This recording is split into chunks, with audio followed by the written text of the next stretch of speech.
Lighting's good in here and I look pretty okay, so Cool. use the video. Yeah. Welcome to Tim Blackett and Friends. This is episode 2 of season 2. I'm really excited today.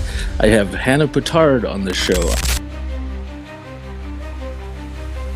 But it's like you're laughing and it's the saddest ending and it's also really funny. It's totally surprising and it couldn't end any other way.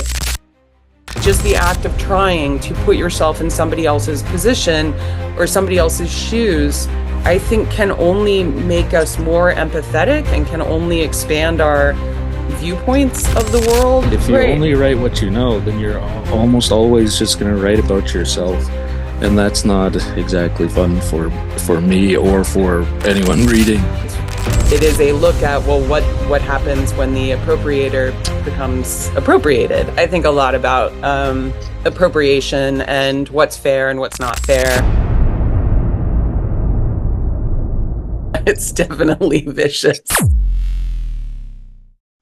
Okay, everybody, welcome to Tim Blackett and Friends. This is episode 2 of season 2. I'm really excited today. I have Hannah Pittard on the show. I reached out a while back and she was willing to come on the show. I'm pretty excited. You and I are not friends, I would say. We haven't met in Not person. yet. We're not enemies, though. Yeah. And we don't know each other. Yeah, okay.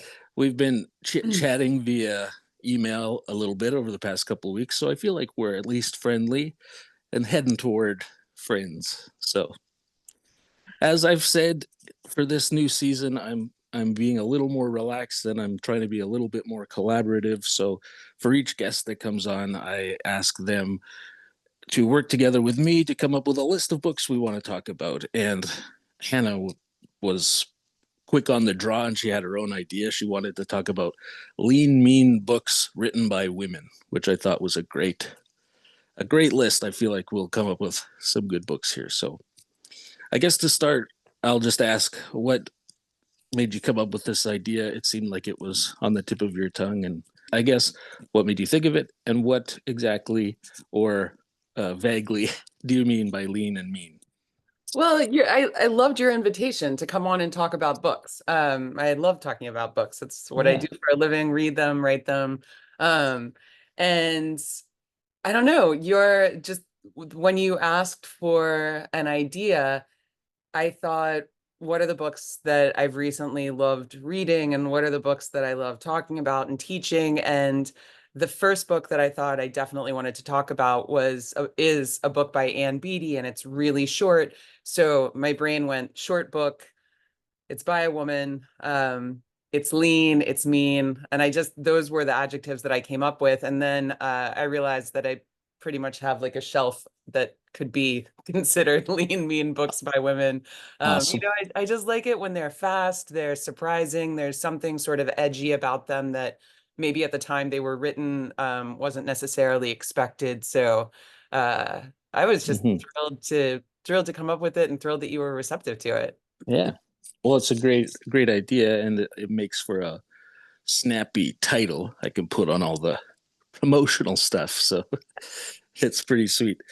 So you mentioned teaching. I saw in your bio or whatever that, are you teaching at the U of Kentucky? I am. I'm at the Still? University of Kentucky. I've been here like a decade, more than a decade plus a year. I did not, when I was living in Chicago, a place I absolutely love, and got this job, and it was tenure track, and I thought it's going to be a pit stop on my way to someplace closer to the shore. I love water, and it wasn't. It's just the place that I ended up staying. I got tenure, and then my mom moved to town, and then my sister moved to town, and then my dad moved to town. And now I think even if I wanted to leave, which I don't, there would be a lot of really angry people living very close by. Yeah. I was surprised, actually. I'm not terribly familiar with the geography of America, being up in Canada. When I looked, well, because you're in the Eastern time zone, I just kind of assumed you were near the coast, but Kentucky's it's almost like in line with Michigan and Indiana. I take issue with its time zone. I feel like it should be on the central time zone, which Chicago is, Yeah. because it is so far inland. And it just means that our days feel even shorter and stranger in the winter. But yeah, I don't think we're on the right time zone. Well, same with Saskatchewan here. I'm kind of in the middle of Canada, which makes sense that we'd be central. But if you look at like the little map of time zones, the central goes all the way down here, but Saskatchewan's just like a blip to the west of it, I guess. So Yeah. I feel like we should be one time zone over, but I don't know. And then Saskatchewan also doesn't use saving daylight savings time, so we're always the same. So we're like shifting between an hour behind or an hour ahead. Like it's confusing, but Yeah. Huh.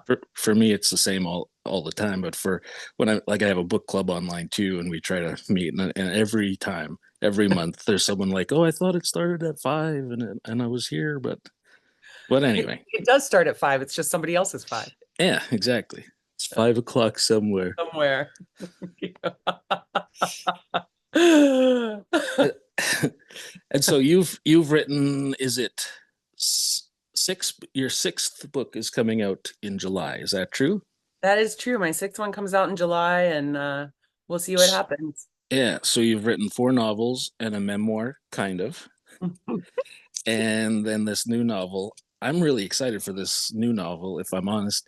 Part of the reason I picked up your memoir, that was my first introduction into your work, was, well, I work at a public library, and someone returned a stack of books, and yours was in there, and it said a memoir, kind of. And for the past, I don't know, 3 or 4 years, I've been minorly obsessed with like autofiction or memoirs that blur fiction and truth or whatever. So I'm always on the search for these books. So when your book, We Are Too Many, but the subtitle is a memoir, kind of, I was like, oh, I gotta read this. And then the book ended up being amazing, like right up my alley. I love thinking about dialogue, and most of the book is dialogue. And then, yeah, blurring the lines, I loved it. And then, yeah, I've read your first novel now, and Oh, wow. I'm halfway through your second. I think I'm forgetting the names, but this new one now, I'm looking at it, and it's like compared to Miranda July, and even the woman who wrote Monsters, a Dilemma, Yeah, Claire Claire Dead. Ditterer. Yeah. Yeah. And Leslie Jameson is in there, and all of this. The main character is named Hannah, though it's spelled differently. Hannah P. Like this is exciting for me. Thank you. So You're like everything you're saying. You're my ideal reader. You love dialogue. You love the blurring yeah. of fact and fiction. I mean, I became obsessed with autofiction about the same time it sounds like you did. And yeah, I'm really excited about the next book. And I I think as a writer, the older I've gotten, the more interested I am in just pushing myself and taking risks and what's the point, right? If we don't Mm-hmm. take chances. But this next book certainly, I've a couple people who have read it have said their biggest concern is that the readers will think what isn't real is real and what Mm-hmm. is real isn't real. And I was like, does that matter? And a couple of these readers have said, no, but it's just that some of the stuff that clearly isn't true is the stuff where you're probably going to be judged the harshest. And I was like, well, that's what I'm doing though. Yeah. It's a performance piece in a way. Yeah. You know, So I feel like that's kind of what is exciting about autofiction, is that the tension there between what is real and what isn't what's not real? is like what makes me feel alive, kind of. I feel the exact same way. Yeah, That's cool. exact. I teach a lot of autofiction now since I've become obsessed with it. And what I tell my students all the time, it is that for me, it's the tension. What's real, what's Mm-hmm. not real. And the other thing I like about autofiction is, well, I'll put it this way. I don't really know how to write plot, and you'll probably see in the books that I've chosen, like plot is not my strong point, but what I think I can do is keep people flipping the pages because of juxtaposition, Mm-hmm. putting unexpected things side by side that make you want to keep moving forward. So it's in lieu of plot, I think that what I try to go after is momentum and through surprise and sort of the unexpected. That sounds amazing. It sounds like I really am your ideal reader. I know. Um, I wrote an autofictional novel. That's what I was going to say.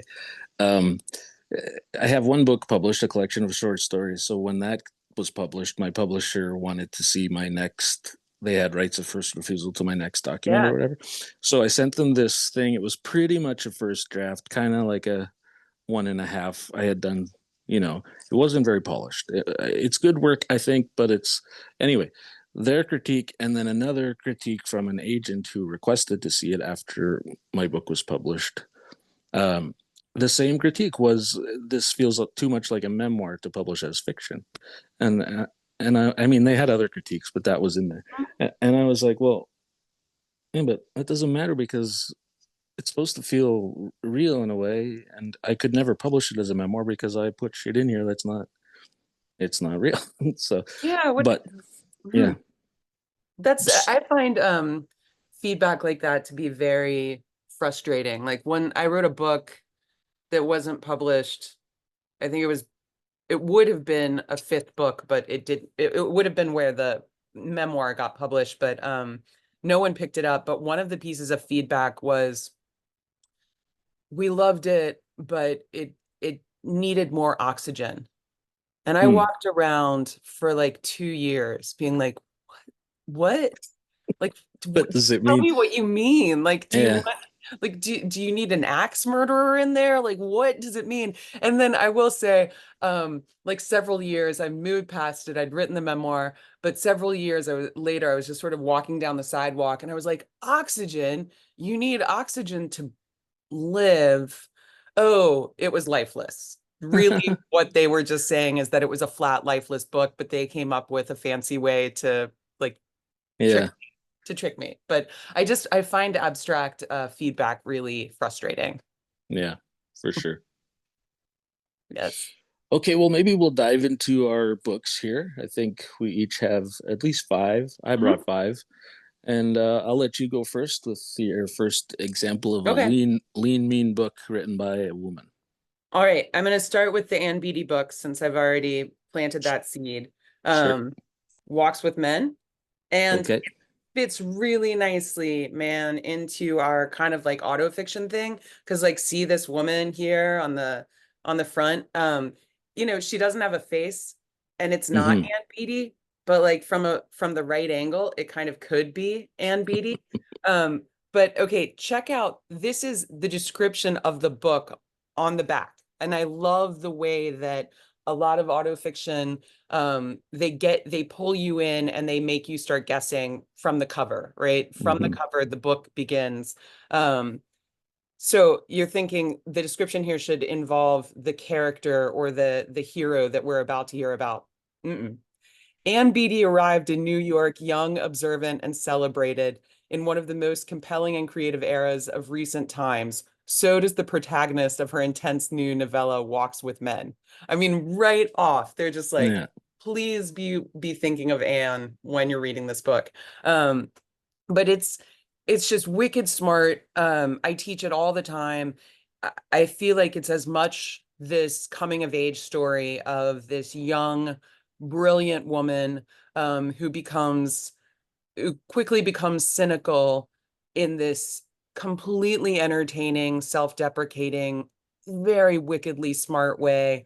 But it's also a primer on writing. I mean, I've Mm. taken classes with Anne. She's a friend of mine, and this book, it's just so sly and crafty. It teaches you how to read it while you're reading it, and it's also teaching you about writing and scene work and dialogue. I love it. It's one of my favorite books. Cool. Yeah. That reminds me of a book by Eileen Miles, uh, Which one? Inferno. Hmm. Have you read that? She, not all, no, I haven't read all of it, but she came to campus and did a reading from it, and she's just amazing. Yeah, I'm sure it's very different. She's a poet, but it's Yeah. she is moving. It's written as like I think it's even pitched as a memoir, but it's obvious that it's in this area or whatever. But Yeah. yeah, trying to figure out how to write. So you're as you're reading, you're also thinking about how to write and everything. But she's also meeting all these people and being Yeah. an artist and being a weird genius. And Yeah. so I'm going to add this book to my ever growing TBR for sure. I know, right? Yeah. What do you have? I, my first book may fit into this autofiction idea also. This is a book called 13 Ways of Looking at a Fat Girl by Mona Awad. Oh, Mona Awad is kind of a big deal, at least in my circles. She's Canadian, but TikTok seems to love all of her weird and new work, Rouge, Bunny. Rouge, Bunny, right? and Yeah. Bunny, and All's Well. And I've read that too, and it is weird, and I see why people love it. But I read this a long time ago. It's her first book. It's labeled fiction, but it feels to me like a collection of short stories that make a novel. It's about a girl. I think she's 17 when we first meet her. She's overweight. She's worried about her weight, and but also meeting guys, doing things with guys that she's not exactly comfortable with, but her friends are doing it. So we're just figuring out how to be a person basically. And then you jump, all of a sudden she's maybe 25 and has lost some weight in a relationship. Hmm. And then you jump later, she's 30 maybe, she's gained some weight again, she's worried about that, she can't eat desserts and all this stuff. It's just like one woman jumping back and forth throughout life. I don't even think it's entirely chronological like you might. And it comes in at 212 pages, so I think that's lean. That's lean. That's lean, man. Yeah. And as far as mean goes, even just saying 13 ways of looking at a fat girl, like, I guess that word fat has so many connotations or things surrounding it. I feel almost uncomfortable just saying the word fat. In fact, in one of my stories, I called a woman fat, and one of my early readers said, "You got to get rid of this word. I feel like it's a violent attack." And so, it's just a weird word, but she unapologetically puts it on her cover as a title. I thought that Yeah, was it really it interesting. does feel like a loaded, sort of dangerous word now for so many reasons, but Yeah. um I love that title. I haven't read that. I'm a bunny fan. I mean, Okay. who doesn't love a bunny? I, I Yeah, haven't I bunny. haven't read Bunny yet, but it is on my shelf. I'm going to read it soon. She also has a new book coming this year that's like a continuation of Bunny. That's It's right. like We Love You Bunny Love or you, something. bunny. Yeah. So I got to read Bunny before that comes out. Otherwise, I'll. It's a fast read. That would Yeah. certainly, I think, qualify as a lean, mean book by a woman Cool. for sure. Yeah, it's definitely vicious. Cool. Um, Do okay, you think? yeah, Sorry, sorry to no. interrupt, but do you think with this title or idea, do you feel like your books might fit into that, or what do you think?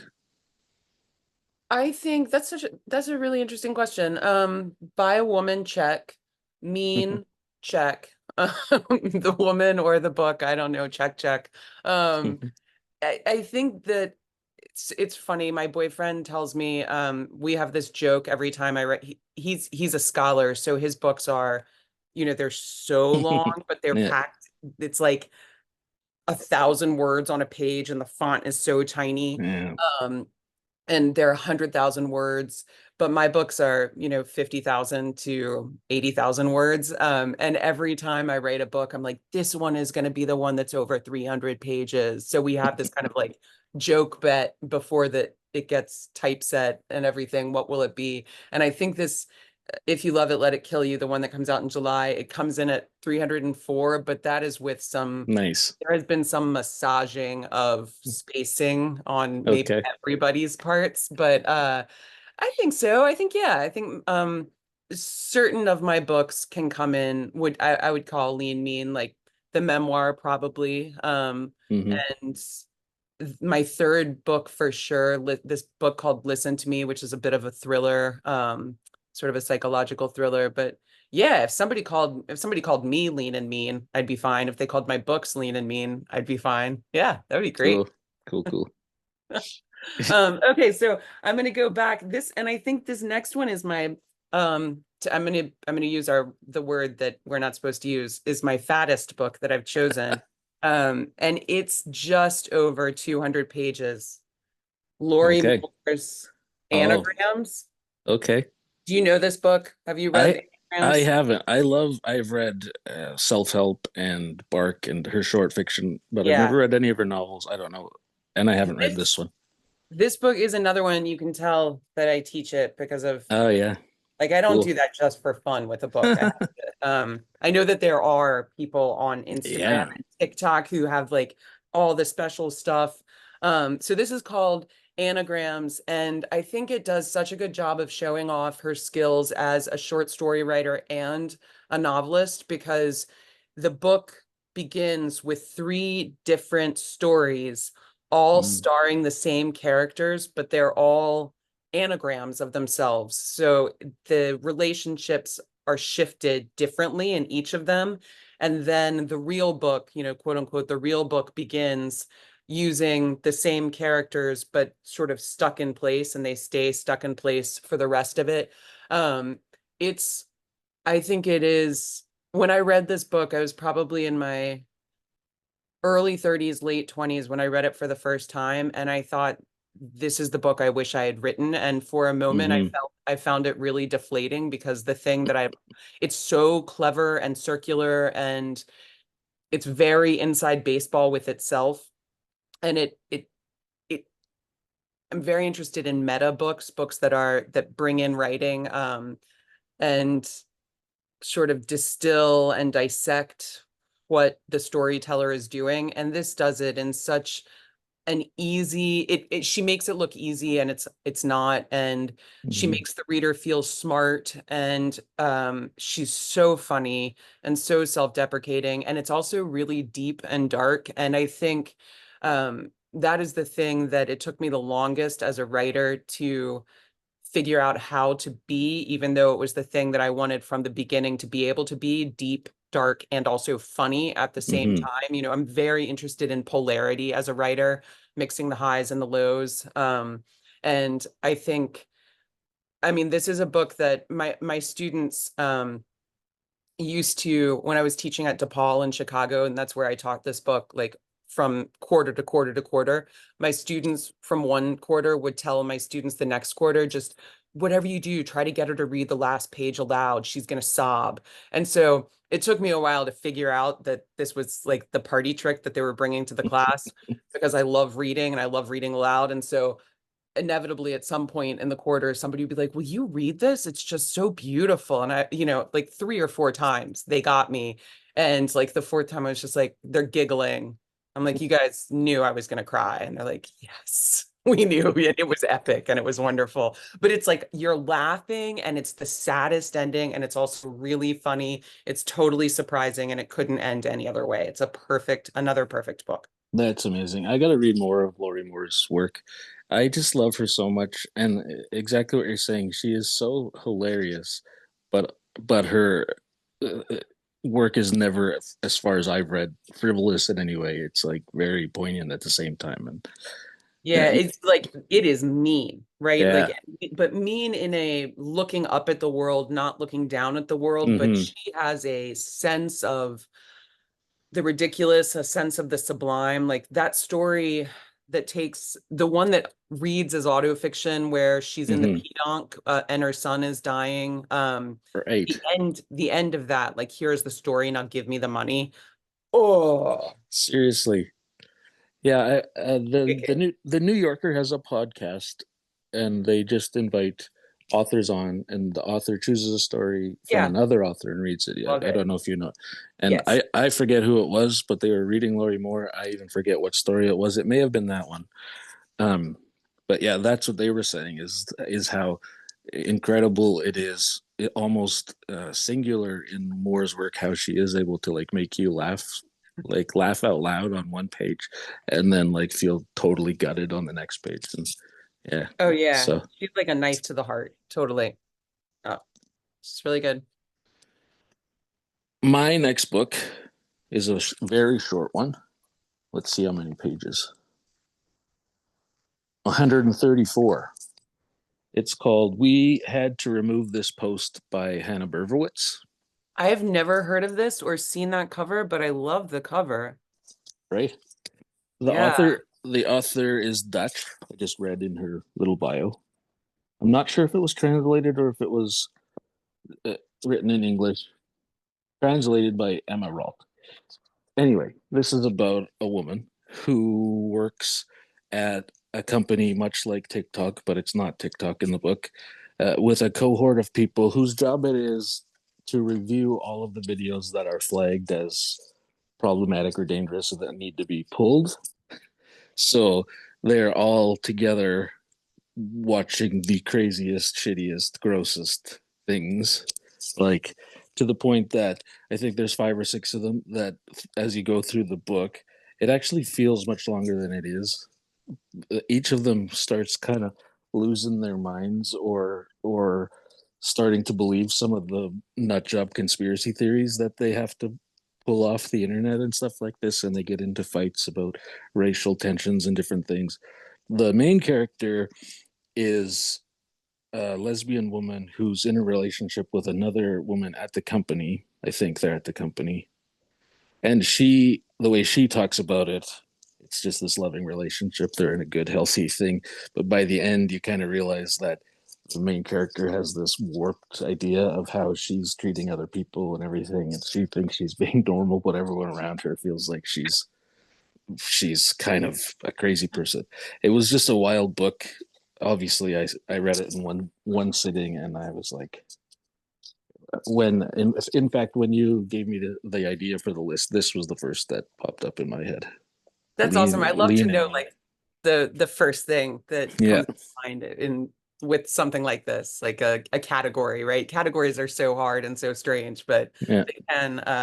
they can lead to some interesting things. Okay, so I feel like which one should I say after that one? Okay, I'm gonna do well, okay. You're talking about a book that's sort of about TikTok, but not TikTok. And this is not a woman writer, but we're allowed to just talk about books, I hope. Have you Mm-hmm. read Rejection, the Tony Tulamudi collection? Oh, I have only read one story, The Feminist or whatever. That's the first one. Yeah. I mean, Yeah. isn't it amazing? Oh, yeah. In fact, you want to know something kind of awesome? What? Do you know the Book Club of the Month Yeah. organization? Yeah. They have started a thing. They call it a literary magazine, but they just publish every month. They publish seven stories from seven different authors, and I forget when it was. Maybe January. One of my stories, Tina Slynn, was published alongside The Feminist and Olive E. Blake and uh, Jonathan Escoffrey and That's some others that I can't remember. killer. That's So huge. it's That's awesome. pretty cool, right? And Yeah. they slip that magazine into boxes of subscribers. I don't know if you have to pay extra or how it works, but Yeah. they contacted my publisher. This is also awesome. They paid me like three times my advance for one story. Are you serious? Yeah, That is, my advance was small, a but thousand dollars, still. because the press is a small press, but still, I was like, oh crap. That's Yeah, congratulations, and B, that is super cool. I mean, Book of the Month is like if you can yeah. get it or even get any kind of affiliation with it, They but have also like 1 million subscribers or something like that. So yes, it's a that's big pretty cool. deal. Nice. Well, congratulations. But Okay. sorry to interrupt with my self plugging. No, We, you we have could to talk though. You about have to. Are you kidding? That's part of what we're doing in addition to talking about books. Okay. This, have you seen these before? It's part of a no. series. Okay. Um, it It's is it's for adults, but it's like this series of storybooks that are meant to be read in a day. Like ah you just sit down and read them. I think there are maybe 10 or 11 of them total, and they have delightfully large font and and lot. this one is called, just because some people listen and don't watch. This one is called The English Understand Wool, and it's by Helen DeWitt. Okay. And it is short, it is sly. It's about a young woman who comes from an incredibly wealthy family and we find out that there's been a major lie committed that she is unaware of. And when she becomes aware of it, she uses it to her advantage. And she writes a book. And it ends up being, I mean, and how many pages is this for having such huge font? It's it's under 70 pages. It's a scathing sort of look at the publishing industry, Mm, and which it is very surprising that that's what it ends up being about. But among other things, but it is a coming of age story with a ton of hilarity and satire mixed in a very short amount of time. I mean, Helen DeWitt is just a master of distillation, I think. Like she takes a big vat of sugar water and turns it into like something mm, syrupy and easily digestible, like fast, like that. It's good stuff. cool. I haven't read any of Helen DeWitt's work, but I recommend. that sounds interesting. Yeah. I'm gonna jump to talk about your work a little bit. Okay. Uh, a mid list break. Cool. I Uh, like it. um, I was just thinking about your work and the idea of appropriation, which is another word that has all kinds of connotations. I was thinking of it in regard to one of my first memories in a creative writing class. I wrote a poem, but it was from the perspective of a little girl. There was a social worker type figure in it as well, which I imagined as myself because at the time I worked with youth and everything like this. Anyway, the prof wasn't critiquing it necessarily, but she brought it up, this idea of appropriation. How does the class feel about this white man writing from the perspective of it was an indigenous little girl? And we had a long conversation. That was the first time. I was pretty young. First time I really thought of, is that a problem? Because as a writer, I was just like, we get to make shit up. That's what we do, stuff like that. But and then in your work, your first novel, it was so interesting. When you're talking about books you wished you wrote, that is on the list of books that like I'm trying to write. Kind of a group of friends close at one point growing up and being unsure of who they are as adults, and that's like what my novel that I'm working on right now is all about. But in that one, you have all kinds of ideas of, like he's telling the narrator, which is a first person plural, which is Mhm. pretty cool. So they're telling this story of the girls and all these people in the thing, but they're telling different versions of it because they don't really know the entire story. So they have to like invent different stories. So they're sort of putting their own ideas of what's going on there. So I don't know if that's the same as appropriation, but it just struck me as very interesting. And if you wanted to talk about that, that would be cool. I know it's an old book, but there's that. And then in your second book, I'm forgetting what it's called, but all the art Reunion. Reunion. is it Reunion where all the artists in the plane crash from Atlanta? Oh, Visible Empire. Yeah, Oh, that's yeah. book. Yeah. Hmm. So in that book, many of the characters are black characters from Atlanta. You are not black, writing from a black perspective, which is also something, a lot of people talk about this and how you're supposed to do it and if you're allowed to do it and all of that stuff. And then lastly, in your memoir, kind of, there's even bits where you have conversations that you weren't personally a part of, but you put it there juxt- juxtaposed with the ones that you were there for. So it feels like just as real as the rest, but you weren't there. So it's obviously sort of made up. You're putting yourself in that perspective. I just wondered, like, is this something you're interested in and you're purposely playing with, or what's going I on? think I think a lot about appropriation and what's fair and what's not fair. And so the book that's coming out in July addresses this directly. It Okay. very much begins with so a mid-list novelist finds out that um, she has been a version of herself has been appropriated um, and used in her ex-husband's debut novel as Hmm. a character.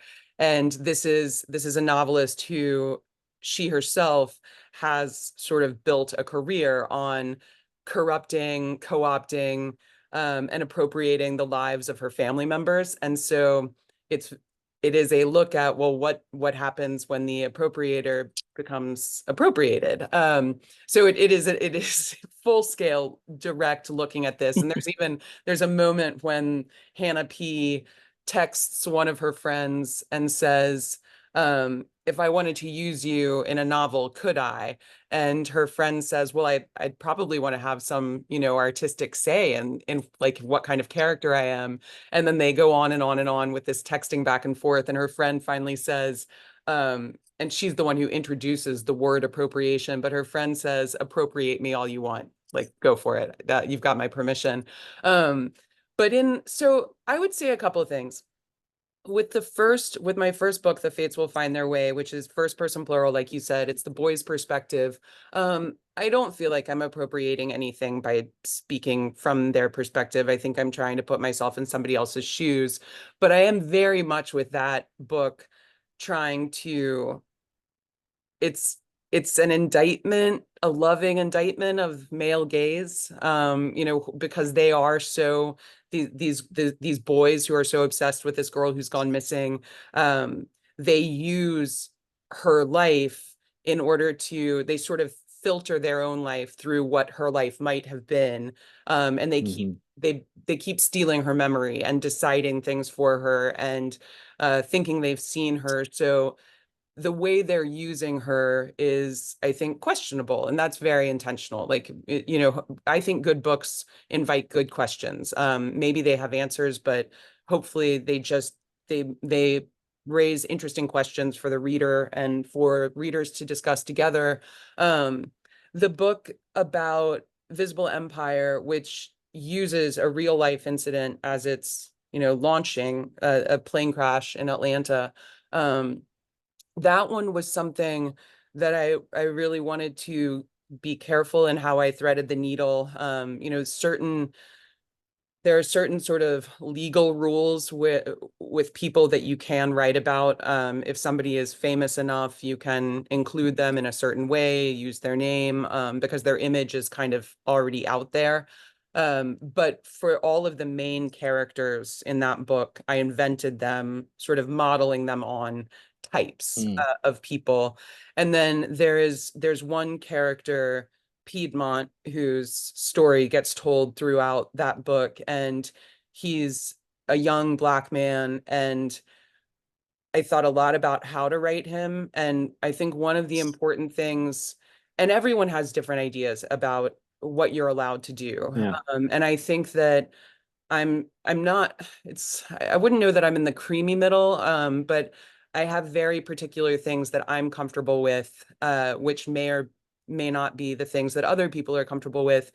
For instance, I'm never going to write a first person narrative from a Black point of view, but I will attempt a third person narrative. And I researched, I read, I talked to people, I had readers, but my feeling is one of the things that I love about writing, and the reason I love to teach writing, and the reason I love to teach, especially undergraduates, like those young people who are still so impressionable, is that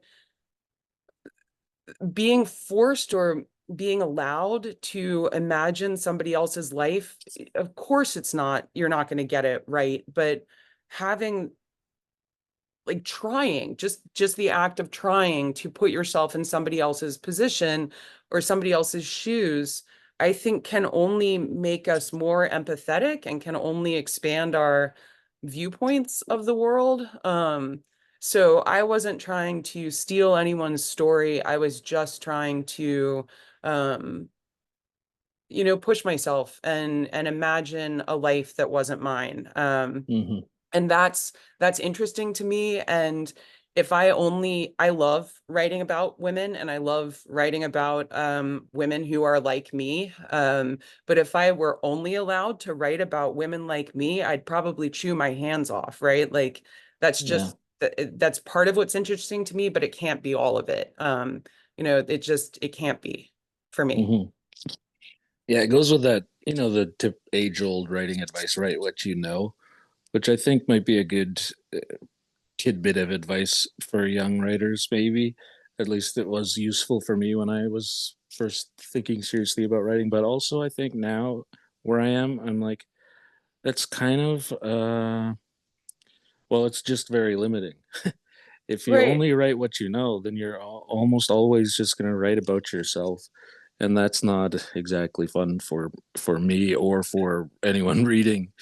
Although I do write a lot about myself, but it doesn't matter. I think you should write about, rather than what you know, I think you should write about what you think about all the time, or what you are just interested in, or what you are confused about, and you want to like dive into uh, uh, Dude, that figuring out what you think about a certain thing. That's what writing that is is. what I write. I write about the things that confuse me and the things I can't get out of my mind. I write to make sense of the world. And it is, I mean, it is as much for me as it is to share with other people. But yeah, I Mm-hmm. completely agree with you. Yeah, yeah. I can't say enough about the fates will find their way. I just finished it last week, but Thank you. it's almost like the memoir. When I picked it up, it was just on a whim. I had no real expectations, but soon I was like, "Oh man, this is exactly what I want to read." And then this one, it was the same kind of surprise. Where at first, the first 10 pages or whatever, I was trying to figure out what's going on here, Yeah. a weird narration or whatever. But then, as I got through it, I was like, holy shit, Hannah Pittard is a good writer." Thanks, Because man. Thank you. I had only read that one, and now so I'm gonna work my way through the rest. But yeah, that was just so cool to read the book because, like I said, it's a thing that I'm thinking about, not in the same way at all, but just friends growing older. My current novel is about a group of friends who are about to turn 40. And they're having a sort of surprise class reunion type thing, accidental reunion, and none of them are where they thought they would be at 40. They're all insecure about who they are and what they've done and blah blah blah. So they're all trying to impress each other, but also none of them really feel impressive, stuff like that. So I've got to say, I love 40 as the age. I mean, obviously I'm a fan of people in their 40s, but 40 is it's such a, it's, you don't know it until you get there, but it's a real yeah. pivotal moment. And um, it's kind of surprising how, I don't know if it's like this for you, but when I turned 40, I couldn't believe how much I still felt like I was 16, 17, and Oh yeah. 18, like zero. Yeah.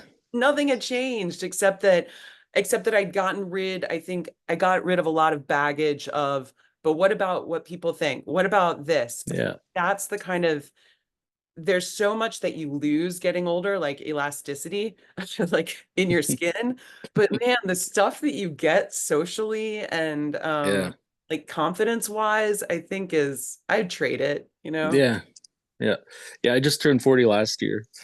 I wouldn't say I feel 16, 17, but more like 23, 24. Like I feel like a young man, like when my partner and I have a weekend off, like the thing that I think of doing is like, you know, going drinking and dancing like a young person. Yeah, I know, but like a but young I'm not person. exactly a young person. So it's yeah, that's wild. Is it my turn to I think it go? is. I've done Yeah, three. you've done three. Okay. Mhm. My third book, I'm gonna talk about the Rasmussen papers Haven't read it. by a woman named Connie Galt. She is also Canadian. This was published by a very small press in Saskatchewan, I think. But it is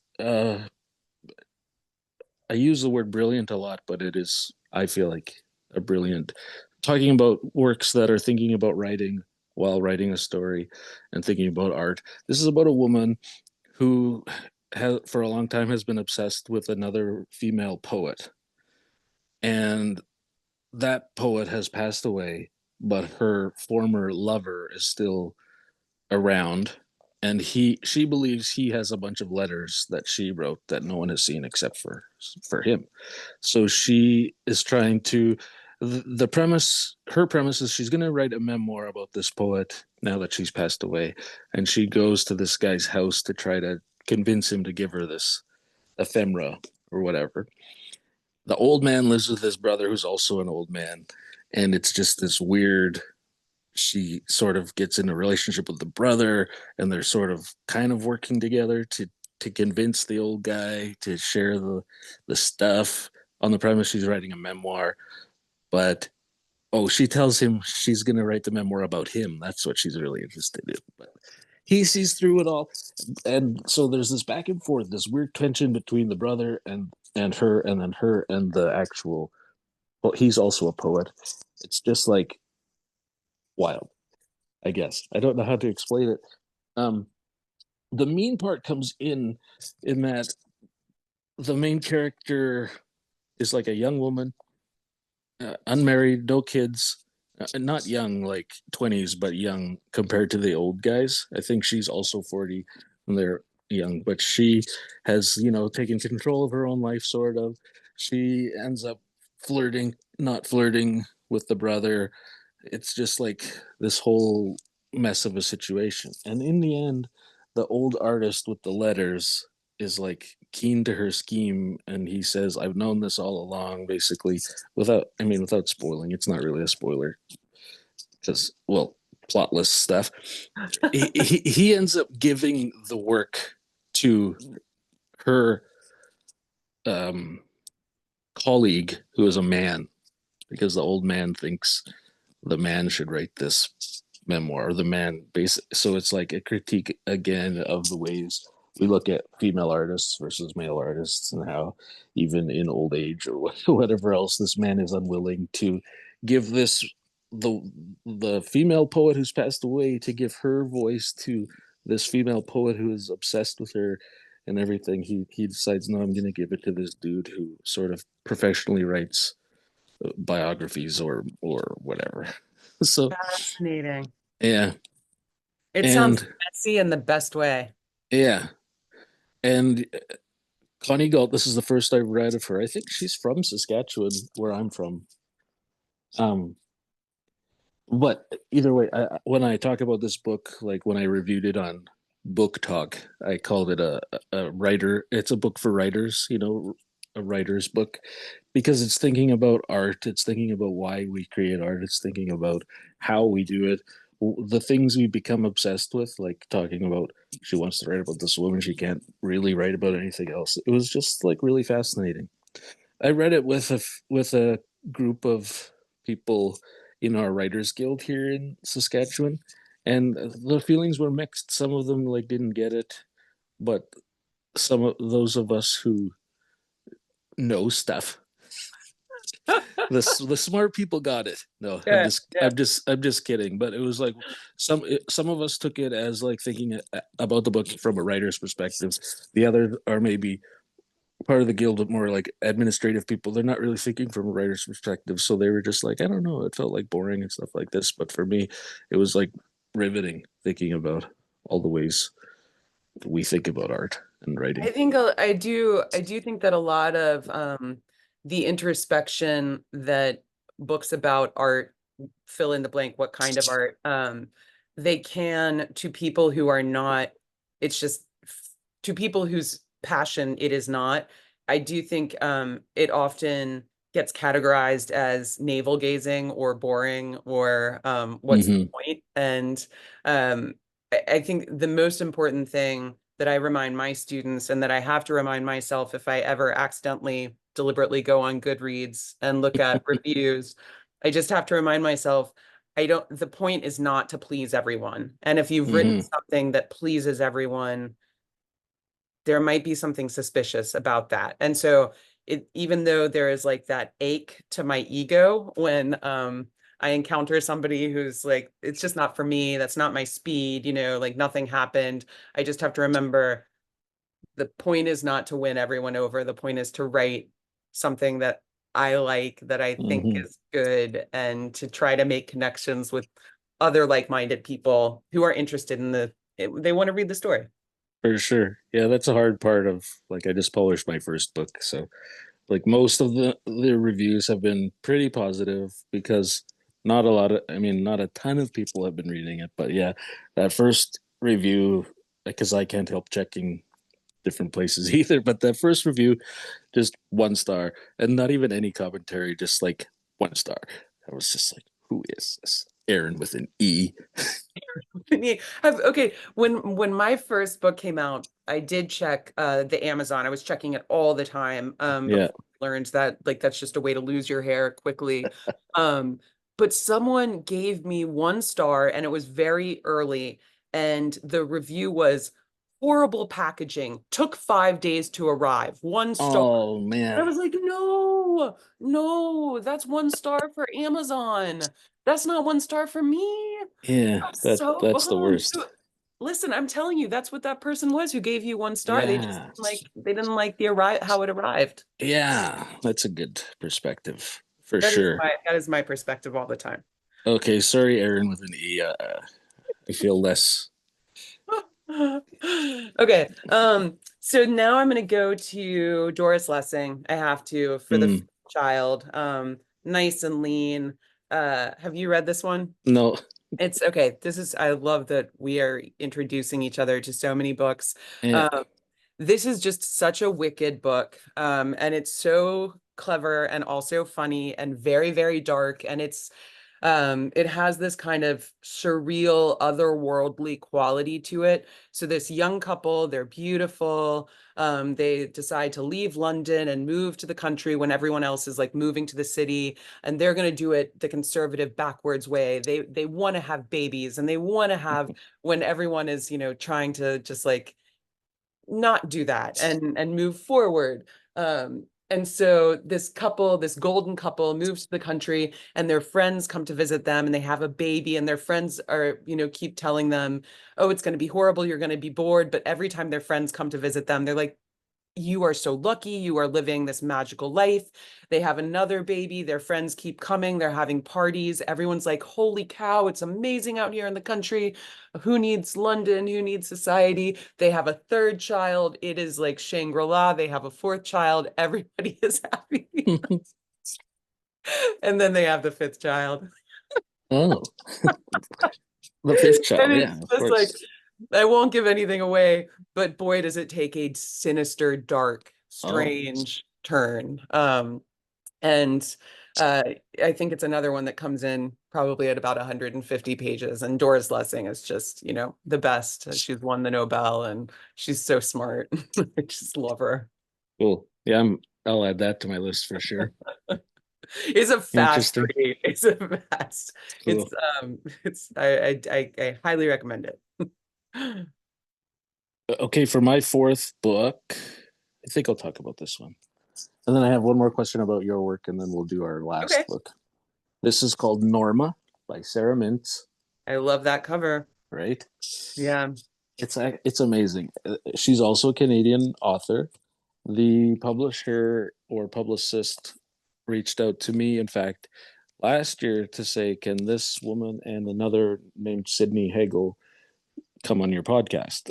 Which was the first sort of hint that the podcast had at least some momentum. Anyway, I said sure, and then they were like, okay, we'll send you the books. And then after that, I was like, oh man, what if I don't like their stuff? That'll be weird.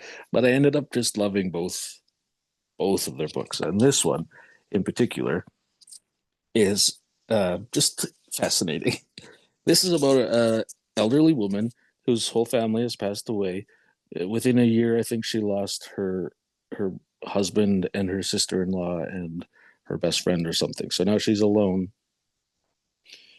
Um, Prior to all that, she was like she believed she was frustrated with her husband and was living a life she was not happy about.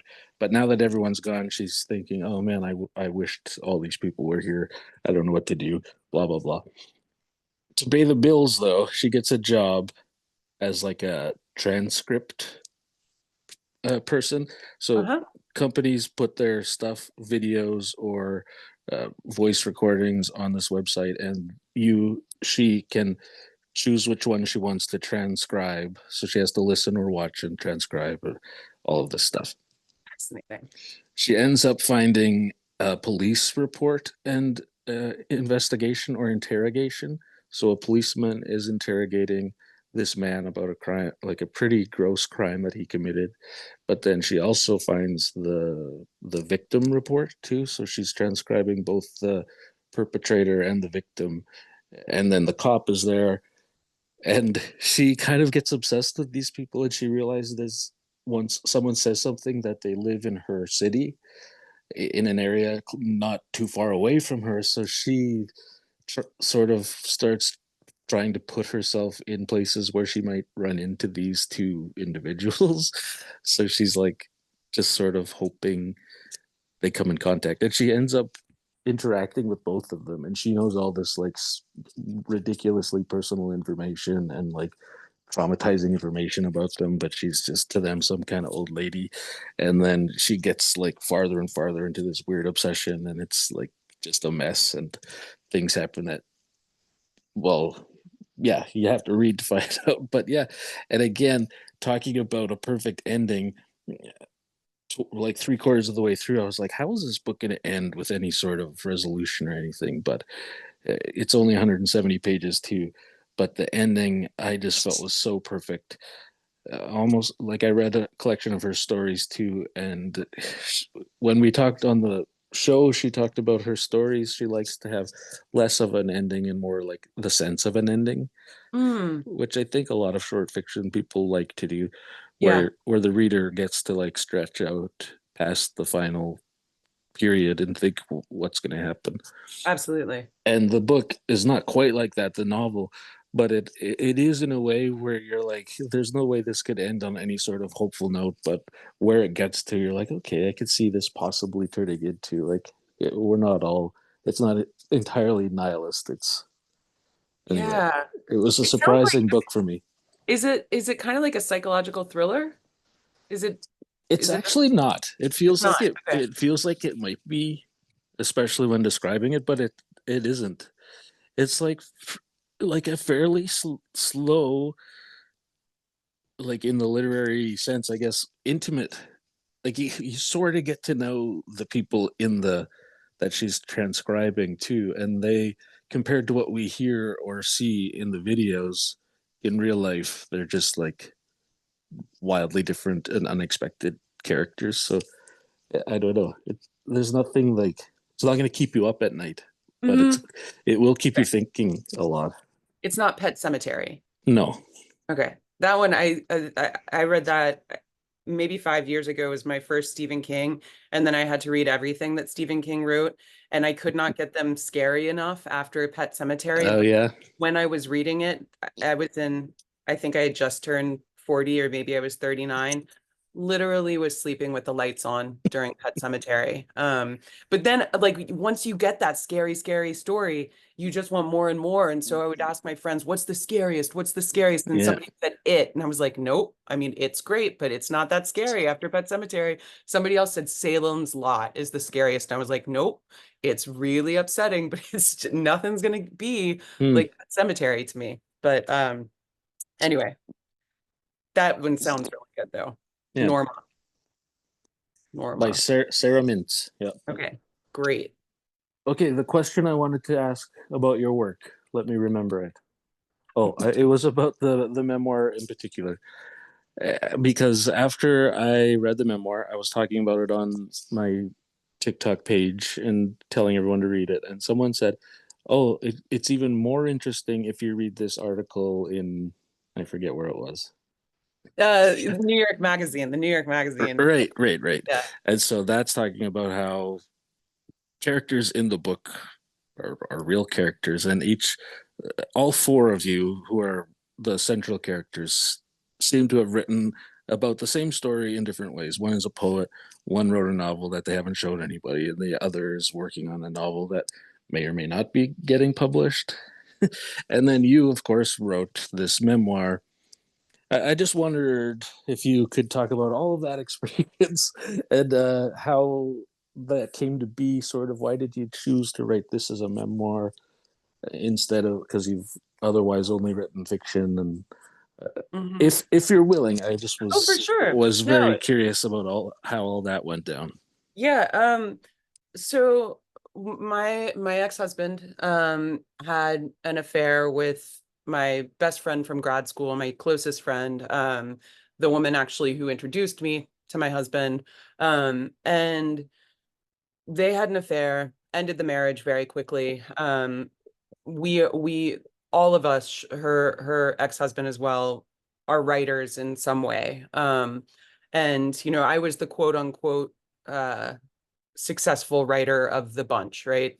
Um, and when the divorce happened, it felt very much like something that all of us could potentially want to write about. It's messy, these friends, these two couples that have been friends for 10 years, suddenly torn apart, blah, blah, blah, blah, blah, midlife crisis, etc. And I wrote right after my third book came out. That's when I found out about the affair, like when I was launching that book, Listen to Me. And this guy, Adam Ross, who's become a really close friend, who's the Swanee Review editor, he got in touch with me. He had just read Listen to Me, and he was thinking that I might write a short story for Swanee Review. And I when I say literally, I mean like the day that we talked was the day I got back from New York, where I'd found out about the affair. And so I was not able to really not talk about what had just happened because it was so fresh. And so we ended up having this great like 3 or 4 hour long conversation. And by the end of it, he said, I don't want fiction from you. I want an essay. I want an essay about this, like the last 48 hours and sort of how you got here. And well, because I'm a fiction writer and have like some amount of hubris, I didn't think that it would be that hard to just sit down and write the essay. But it was one of the hardest things I've ever done, and it took me an Mm. incredibly long time. And Adam was really, really patient with me, but it took about 7 months to write this essay that ended up in the Swanee Review. Um, and I think my early drafts, and it makes a lot of sense. I think that my early drafts would have been like this, but they were essentially just tell-alls, like get it off my chest. And this is when she did that. And this is something he said this one time. And this is, and every single time Adam would be like, that is so important that you wrote it down. But now let's open a new document. And like, now that you've gotten that out, and I was like, well, I have more, go. And so finally, once we got all of that just like nonsense out of the way, I do think I came away with sort of an understanding of what an essay or nonfiction should do, which is move, at least the ones that I love to read, they move from anecdote to insight. So you get to Mm-hmm. watch as the writer either finds an epiphany or misses an epiphany, but you're along for the discovery that the writer is making. And I think that essay, it's called Scenes from a Marriage, ultimately did that. So when COVID hit, I had just bought a house with a man. He has a daughter. So I have a stepdaughter now, but I'd never had a child in my life. I hadn't lived with somebody since my ex-husband. We did this like in November, and then the world shut down. And also on the heels of or just before COVID started, um, that was when that book that I was talking about did not sell. So that book had gone Mm. out, the one that needed oxygen. And so I was feeling pretty creatively unmoored and a little freaked out about being in a house and all of a sudden being shut into the house, and like third grade was going on in the bedroom below me because she Yeah. couldn't go out of the house, and that was freaking me out. And I was sort of tech support for the Chromebook and all of this.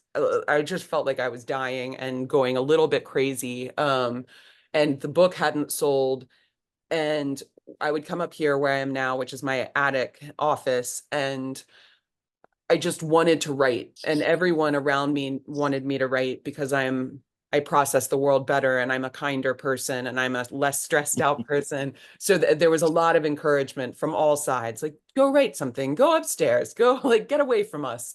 Um, and I would come up here and I could not. I think it was something about the isolation and the way that the world was cut off. And I had thought about writing about my divorce and the affair. I thought about turning it into a novel.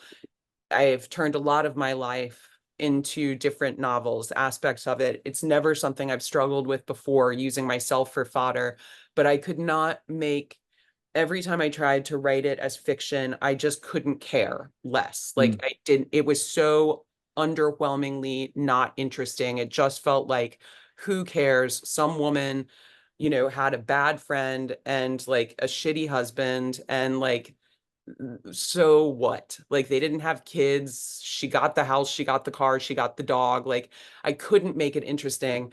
But I also when I was up here alone and dealing with COVID and the newness of this situation and feeling so sort of footloose and fancy free, I could not get these certain conversations out of my head. All of a sudden, it's like I'd be sitting down and it would be something that she had said to me, and Mm.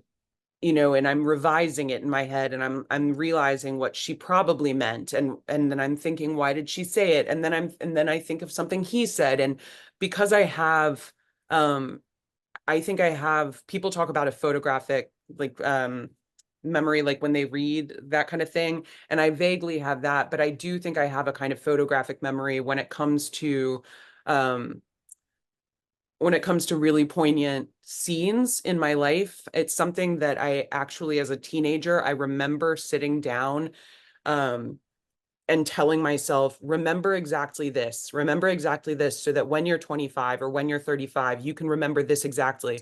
And I did that enough.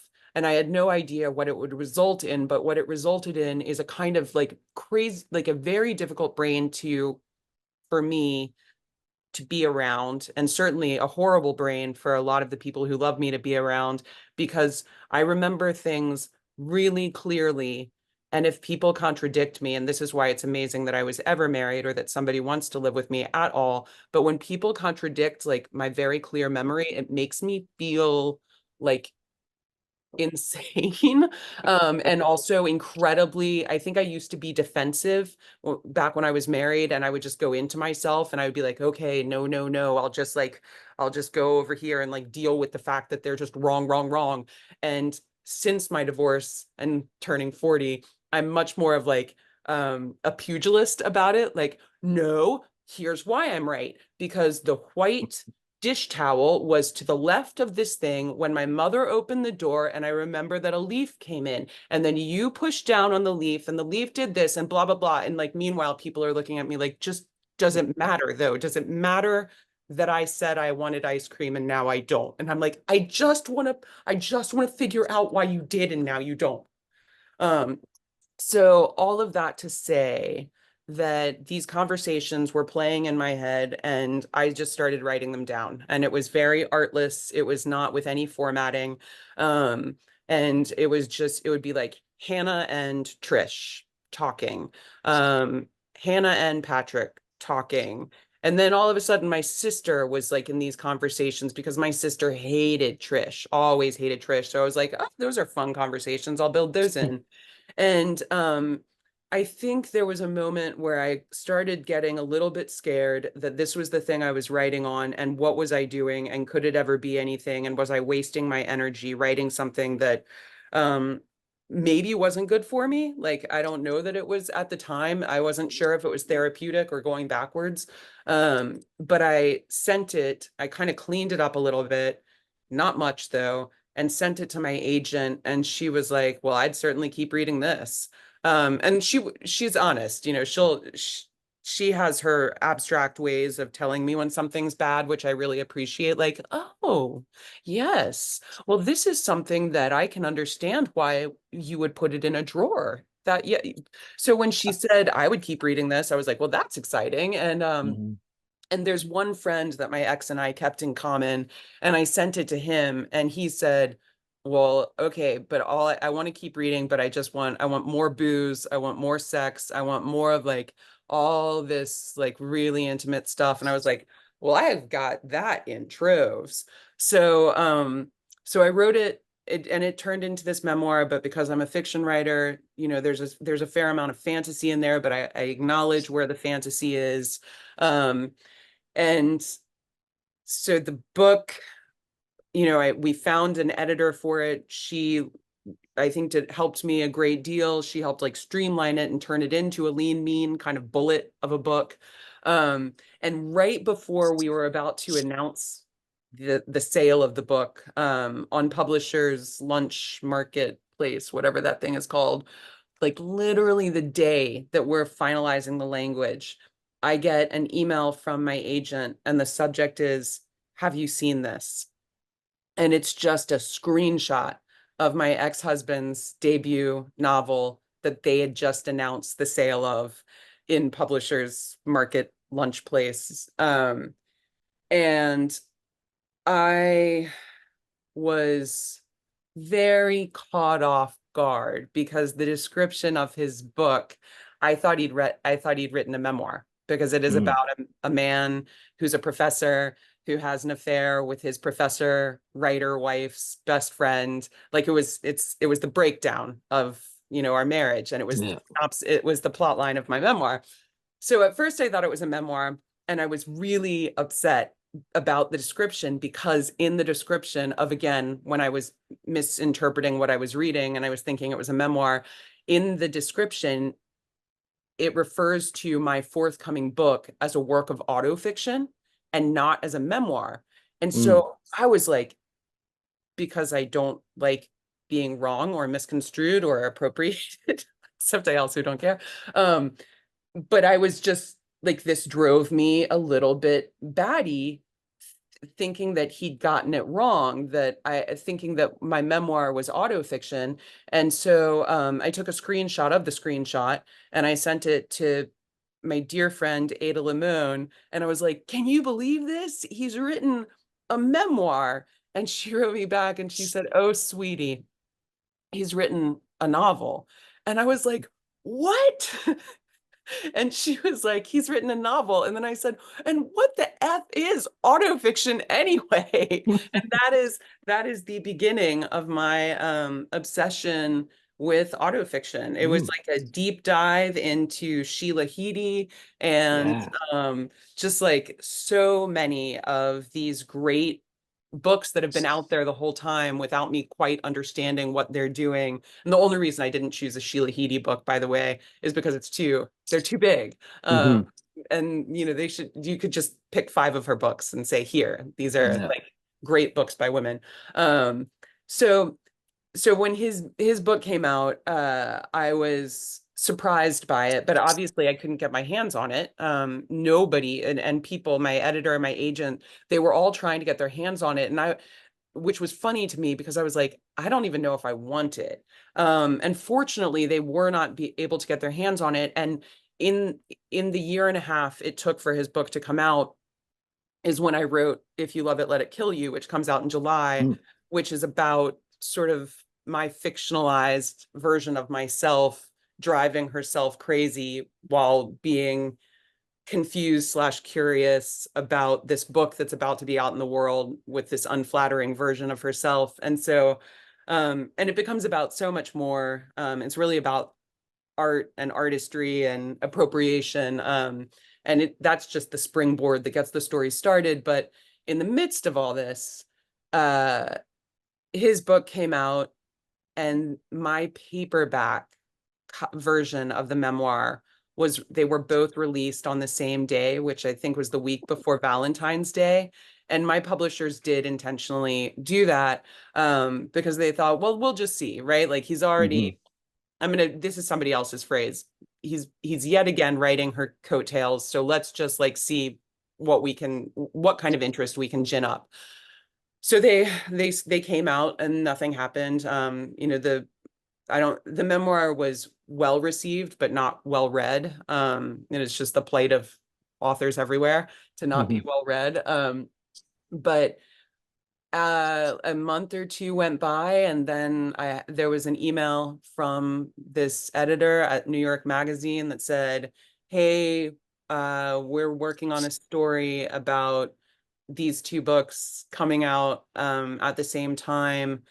Do you want to be involved?" And there's no reason to say no because the story was going to happen. And so I agreed to this story, and I do think the thing that I agreed to, it became something different because I thought it was going to be a kind of he said, she said, which I don't know how interesting that is to anybody. I've heard a lot of people say it's not, and totally fine.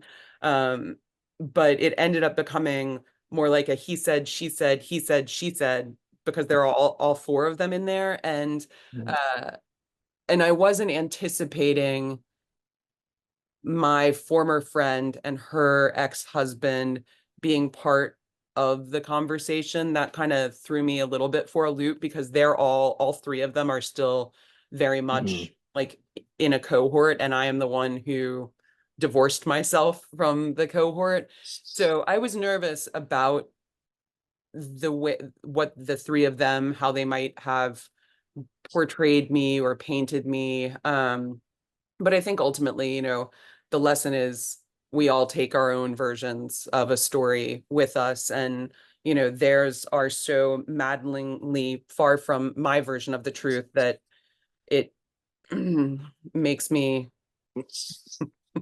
well, it used to drive me crazier than it does. But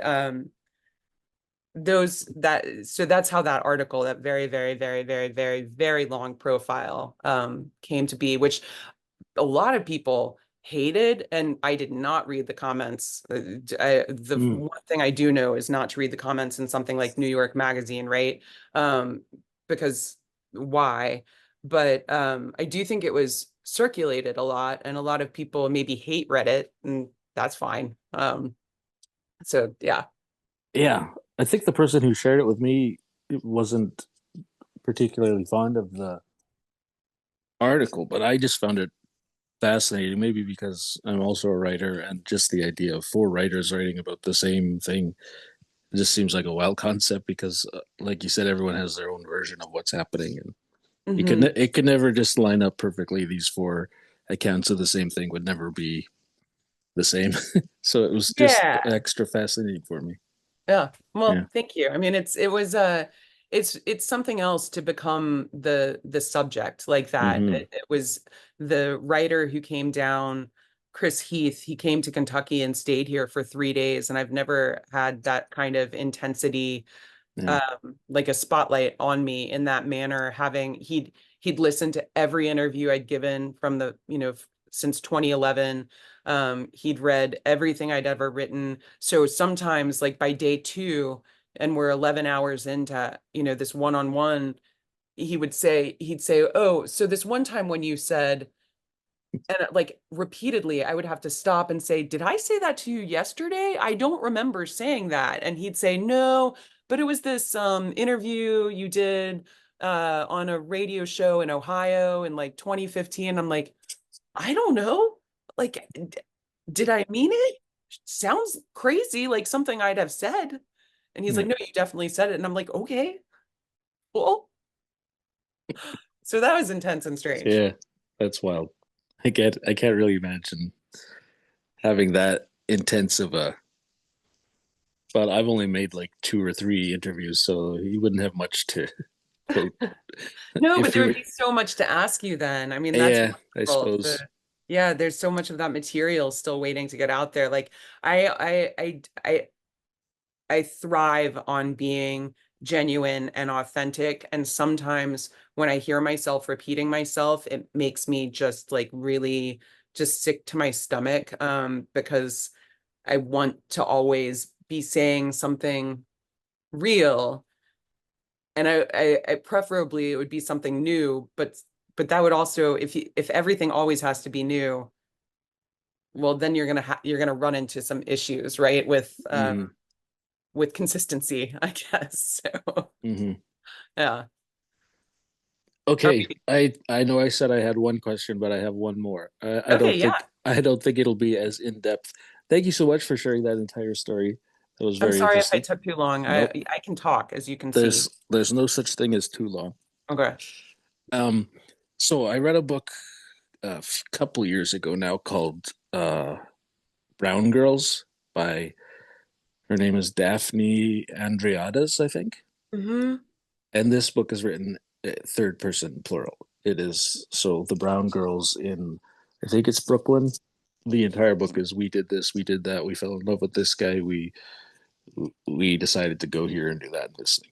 But in that it gets, it's strange how it gets like hyper specific, Uh-huh. and you get a sense of the character that the we is referencing now instead of, it's really interesting. But Hmm. anyway, that book, until I read The fates will find their way. Was a book I said, you'll never read anything like this. I've never seen a narrator like this, third person plural. It's we did this, we did that. I don't know of any other book that does this. And then I found your book, and now, There's one other book. I mean, okay, I think there are probably yeah, more, but I think one of the best known is Virgin Suicides, the Jeff oh, Eugenides book. yeah, It's first person plural. cool. That's Yeah, also on my shelf. Been meaning it's to get to that. it's really good. And then Amy Bender has a story, and I teach this story a lot, and it sounds like it does what I haven't read Brown Girls yet, but Debbie Land is the name of the Amy Bender story, and it Okay, starts off with we did this, we did that, and it's short. It's maybe 12 pages. And by the midpoint, even though there's still that first person collective we, it's pretty clear that it's just the one person. And it's trippy and kind of violent and really provocative. Very good. cool. Highly recommend. Yeah. So regarding that, I guess I just wondered. I know it was your first book, so it's probably a long time ago. I wondered how you got to third person plural, and of course, like to me, that sounds like a really hard trick to manage. How was it for you? When I started that book, just like at the very, very nascent stages of it, uh, I thought that it was going to be this collective group of children, sort of a gender neutral we that was looking at their missing friend. And very quickly, I realized that all of my experiences are that I was young enough that middle school and high school still felt very fresh to me. Plus, I have that memory that I'm telling you about that very intentionally, locked things away. Um, Plus, I was also still trying to make sense of a lot of things that happened to me in childhood and the ways that I was shaped, sort of mild bullying and things like that. So when I sat down to write it, I thought it's going to be boys and girls, everyone together looking at this missing classmate because they're the ones who would be the most interested. But everything that I started to write about would be the way that boys were looking at girls, and how you know everyone trying to figure out how does a girl learn to shave her legs, and the boys, right? Things that Mm-hmm. for girls we just we know how to do it, or it's sort of we've seen our mother do it or we saw our sister do it, but that boys are like, ah, like does she shave sitting down or does she shave standing up? And so it just very quickly filtered accidentally through that male gaze. And then once I realized what I was doing, um, I understood that it was quite perfect for the story that I wanted to tell because it is about this collective consciousness, and it's also about groupthink and the way that a group of individuals can kind of lose themselves in a crowd. And the danger, of course, in losing yourself in a crowd and identifying first with a crowd and second with the individual is that your your morals, your ethics, are no longer the thing that is guiding you, but it's the group's morals or Mm-hmm. ethics that you kind of allow to take over if you are in that moment of group think. And so, and I think teenagers, well, I think it happens to everyone where it's very easy to claim participation or ownership of something. And you can think of it in very innocuous ways like, oh, that party at Trevor's last weekend was so much fun. Remember when we picked up the Jeep and moved it to somebody else's yard? You can just say we, right? And it sounds like you Mm-hmm. were there. And all you did was maybe you helped pick up Trevor's car, or maybe you were standing near when Trevor's car was picked up. So that's like on the innocuous fun scale. But then if you flip it and it's like, well, man, we were just a bunch of boys in a room drinking beer and she was there and she was passed out, right? So then the we becomes a lot scarier. Mm-hmm. And so I wanted to have that. I wanted to write a book that had that kind of tension, which is a tension that I do think you go through as an adolescent, wanting to be a follower, not wanting to be a follower, wanting to fit in, not liking what you have to do to fit in, not liking what you did to fit in, not liking how you are once you do fit in, and what you're asking other people to do in order to fit in with you. So that's why throughout the course of the book, it sometimes feels like there's like a single, I think it dips into first person one time, sort of very intentionally. But other than that, there's a kind of safety in saying, well, this is what we were all feeling. We all Hmm. thought about her. We were all unhappy. You know, people like to experience those things together. And um, it's, I think, for those boys who become men in that book, it's a way for them to distance themselves from their real lives, their sort of, quote unquote, unsatisfying individual lives in their house with, their wives or their husbands who might be making them not happy. They can always just go back to that group think and, well, this is how it could have been. Um, Hmm. but once I discovered that first person plural, it made sense and it took off and I loved it. I loved the mystery of it. And just how much I was able to sort through a lot of those misgivings that I had about childhood and adolescence and, being popular and not popular both. Cool. Yeah. Yeah, it was very interesting. Very, like I said, I just Is that what, I is that, loved will that you, book. are you going to use a first person plural for the 40 year olds? No, No. it jumps back and forth between mostly four, maybe five Yeah. people, like alternating chapters. So Nice. yeah, An but ensemble. but I like an ensemble. but it's all third person, Hmm. even though you just shift perspectives. Yeah. Yeah, I'm having a lot of fun writing that too. But it's I've been kind of stuck for a few months, but I think just in the past week or two, I've nudged past that bump, so I can keep going. It's that's a wall that I've hit with every single book, and Yeah.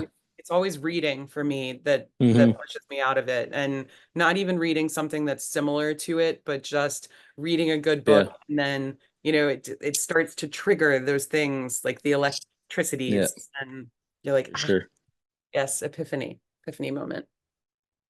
All right. Should we move on to our? Sure. I think you should go first with your fifth and final Okay. book. I'm gonna go first with my fifth final book, The Fifth Child. Just kidding. I should have saved it. Okay, so I cannot say this person's last name, but the title is Sweet Days of Discipline. It's an Italian book that has been translated by Fleur Jaggi, Oh, Jae. yeah. Okay. You know this book?